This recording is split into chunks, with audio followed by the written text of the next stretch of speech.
तू रोलही केलेला आहेस याच्यामध्ये. मुळामध्ये तू अभिनेता, तर तुझा तो अभिनेत्याचं गीतकारामध्ये पूर्ण वेळाचं रूपांतर कसं झालं? माझा पहिला सिनेमा गीतकार म्हणून मी संवाद करत होतो अगबाई अरेच्या सिनेमाचे. तर तेव्हा पहिल्यांदा शोध लागला की मी गाणं लिहू शकतो. तोपर्यंत मीही त्यावर लागला तो कसा म्हणजे त्याच्या आधी मी गंमत म्हणून विडंबन, मी सुरुवात कार्टुनिस्ट म्हणून केली होती. तर मी व्यंगचित्र काढायचो आणि त्यावर एक राजकीय विडंबन असं लिहायचं होतं. तर मीटरमध्ये मार्मिकला. तर ते मला ते मीटरमध्ये लिहिणं माहीत होतं की आयत्या वेळी चाल सुचली नाही तर गमतीत काहीतरी गाण्याच्या भेंड्यामध्ये आपण म्हणतो तसं. तर हे केदारला माहीत होतं आणि मी त्याचा दिग्दर्शक केदार होता अगबाई अरेचा. तर एकदा ते डायलॉग करताना केदार मला घेऊन गेला अजय अतुलकडे. त्यांचाही तो मला वाटतं पहिलाच सिनेमा होता. आणि मग अजय अतुल बरोबर बसताना त्याने ते छमछम करता आहे ते गाणं ऐकवलं. ते झालं होतं खूप छान. मग तो म्हणाला आता हा ट्रॅक ऐक असं करून. तर त्याने ते मन उधाण वारायचं तो डडी डा डा डाडी असं सगळं ऐकवलं आणि म्हणाला की हे गाणं आपल्याला फिल्मसाठी करायचं. ते झालं तर शंकर महादेवन मराठीसाठी गाणार आणि ती खूप मोठी गोष्ट आहे.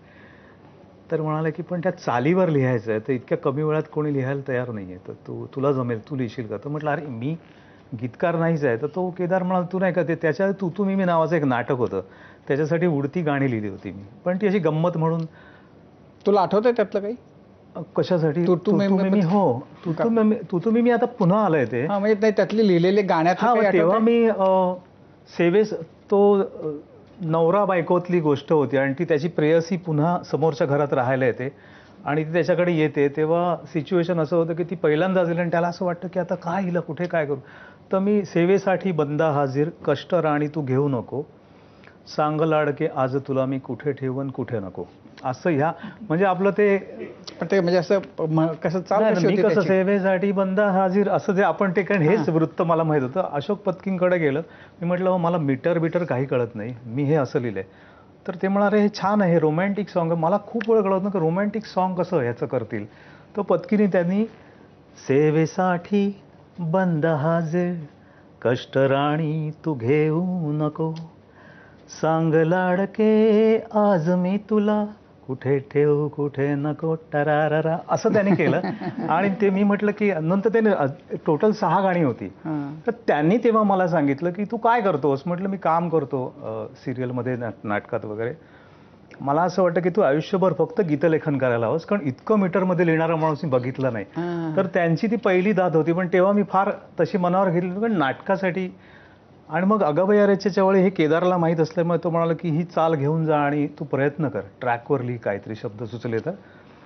ते पहिलं गाणं होतं. म्हणजे पण मला सांग की जेव्हा तुला केदार म्हणाला की ही चाल घेऊन तू जा, तर तू कशी घेऊन गेला? नाही, तेव्हा टेप रेकॉर्डर होते छोटे आणि सोनीचं ते एक ते अजयने मला दिलं, त्यात ती कॅसेट टाकून दिली, फॉरवर्ड रिवाइंड कर आणि ऐकत राहा.